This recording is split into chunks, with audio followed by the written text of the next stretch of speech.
Welcome back, RealVacantLand.com. This is Luke Smith. I've got another property for you. This one I am quite proud of. I've spent a lot of time and energy figuring this property out. This one I'm calling a Seattle area waterfront.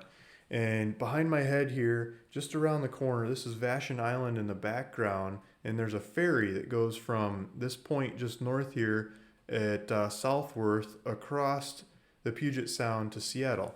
And it's like a 10-minute drive or something, maybe not even that, north from this property that's in the background up the coast to the ferry to get to Seattle. So we're really close to Seattle. We're in the Puget Sound greater metropolitan area, just on the other side of the water.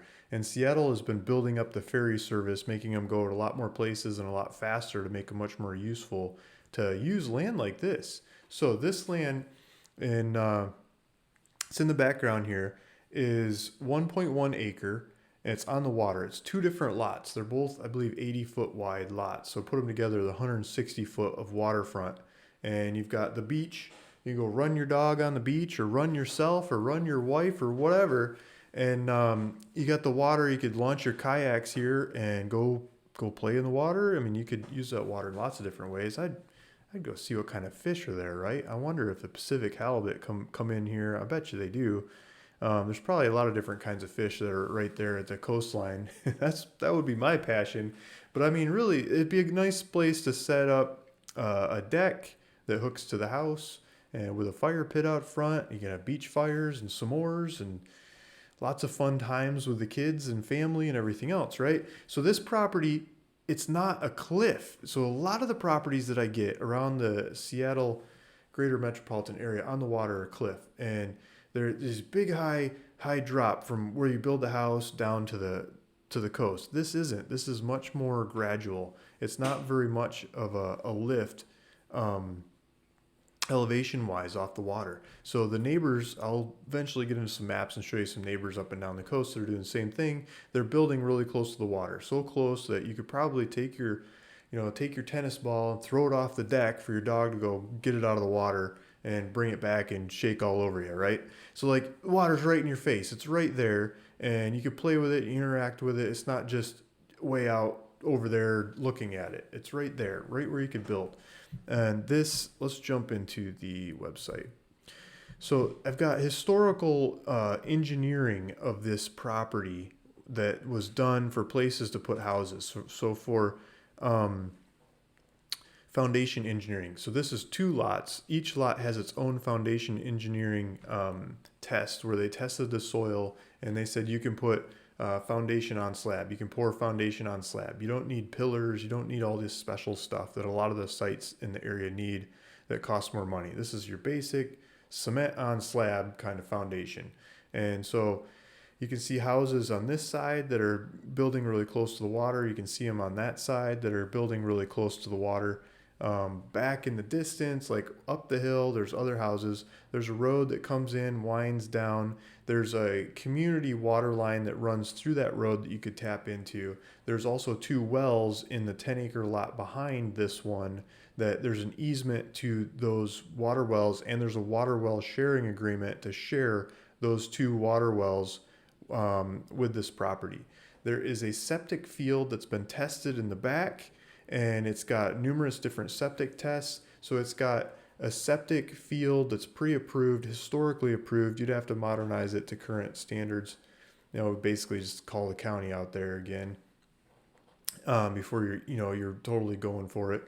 And so it's got a septic field for each lot and a reserve septic field for each lot. If something goes wrong with the first one, you've got 100% reserve for a second one backup. And that is a really major thing when you're close to the water where it's hard to do septic. There's a septic, it's tested, it's there, it's found, it's laid out. I can show you right where it is. There's maps of it and directions and everything. So there's two lots. You could build two houses if you really wanted to, 80-foot wide lots, house, their own septics, their own water well hookups, their own everything. There's a power line that goes down the road in here that's in the woods to lead to these lots. So you've got all the utilities there available, ready to develop and make happen. And you're on the water. Like, look at that water, look at some nice colors. Here's one of the water wells. I paid to get these things tested. They're there's water in them and it's drinkable and it's all good and ready to go. You just have to hook up to them and run it down to the lots. So you can see Seattle, and well, maybe not. Maybe if I could blow it up, but Seattle. Here's the skyline right over here is Seattle, and the ferry terminal is right up here, and the property's right down here. So you go up to the road, you drive up to the ferry terminal, take the terminal over, and you're in Seattle. There's another picture of the well. Here's a picture from looking back at the property from over the water, and so you'd be on the property looking my direction. You'd be looking at Vashon Island would be across the strait here. And here's one of the neighboring houses. They're building like right on the water, right off the beach. You know, it's got a little breaker wall there, and it just looks like they're taking full advantage of the water.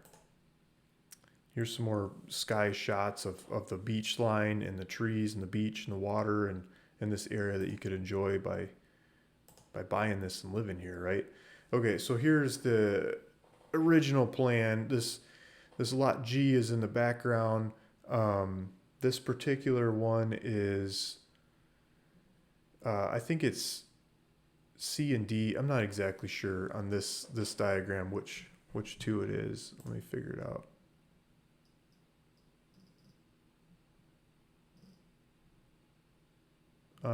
No, so it is B and C. So it's the B and C of this lot, B and C on here in this diagram. We've got GPS coordinates in the website to lay out where the properties are. Here's the driveway from the main road going down to the property. Some nice big tall straight pine trees. Looks like people are putting their trash cans out here. So you'd probably, what you do is you get one of those little hooks that goes on the back of your car. You hook the trash can to that and then drag it out to the road and leave it. And then when it's time to bring it back, you drag it back to your house. I could show you those if you get that far. This is a piece of the property, so it's this whole thing, but some of the software comes up in pieces, the way it draws it out. Here's the road headed into the area. There's different diagrams. So there's a location, and here again is the ferry terminal going over to Seattle, and here's the location in Vashon Island that you'd be looking at across the strait. Port Orchard is just right up here. Port Orchard has one of the hottest real estate markets in the country right now. They're on average 5 days on average. The houses stay on market 5 days. So if you build a house here, you're going to sell it. It's just going to sell. It's going to sell like fast. Even if you probably overprice it, it still goes fast just because that area is just really hot. Land's a different story, but houses are going fast. So if you could take the land and turn it into a house, you're going to watch that thing go. Here's Port Orchard. It's 9 miles away, 10 miles away. Here's some more pictures of the shots from above. So you can go to the website and look at these pictures. You can go look at these pictures and diagrams and everything by going to the link in the description below. It'll take you back to ruralvacantland.com. And then I've got a realtor that's working on this one. I can set you up with him and his phone number and go take a tour and everything. This one's pretty new on the website. Looks like we've got 1,200 views. I think it's only been there a couple, 2 days. We've had these properties singly for sale in the past. Sold most all the others, but we still have these two, so we put them together and it makes a fatter lot. And I think for the right person, you could put a big house in the middle of that thing or put regular houses, one on each lot. Yeah, so there's the ideas. There it is. Well, let me know if you want to go for it. I'll get the realtor to go give you a tour, go look at it, check it out, see if this is the right one for you. We'll do up some paperwork, run it through a title company, and make it yours. Thanks for listening. Thanks for watching. This is Luke Smith, ruralvacantland.com. See you in the next one. Bye.